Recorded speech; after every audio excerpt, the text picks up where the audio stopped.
Mutasa, the President and First Secretary of Chitunguzwa Party. I greet you, Zimbabweans and the rest of the world. A few points that I have for the manifesto of Chitunguzwa Party. Number one, every family in Zimbabwe has to eat 5 times a day. They have to eat at 6 a.m., 10 a.m., 1 p.m., 4 p.m., and 7 p.m. The biggest meal should be breakfast, followed by lunch, and dinner can be the smallest meal. If there is some activity to take place in the night, then extra small meals can be taken after every 3 hours.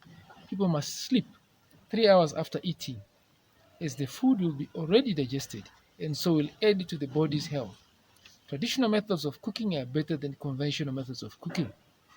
Point number two, each house in Zimbabwe's rural and urban areas should have a small fruit and vegetables garden. The fruits and vegetables from this garden should be eaten every day at every meal. Fruits and vegetables make people healthy. Point number three, each house in Zimbabwe, rural and urban areas should have clean, safe, and enough water all the time. Solar pumps can be used to pump water from boreholes. Each house in Zimbabwe can have a borehole and not a well, since the well does not fetch clean water. Point number four, each house in Zimbabwe's rural and urban areas can have electricity every time. The electricity can be from solar and hydroelectric power sources.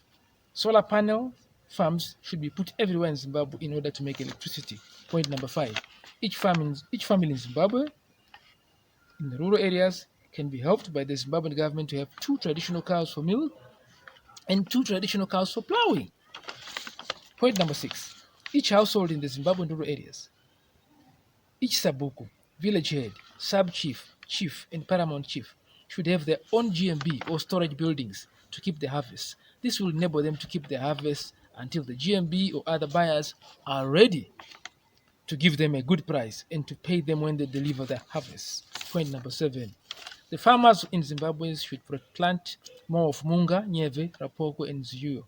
These are our healthy traditional foods. We can use these crops to cook sadza, which is healthier than sadza from maize. Point number 8, a Chitunguzwa Party government will create lots of jobs in the industries, mines, agriculture, construction, transport, and tourism sectors. Point number 9, a Chitunguzwa Party government will increase pensions so that elders can buy whatever they need to enjoy their life. Point number 10, chemicals for deep tanks should be provided in the right time and should not be expired.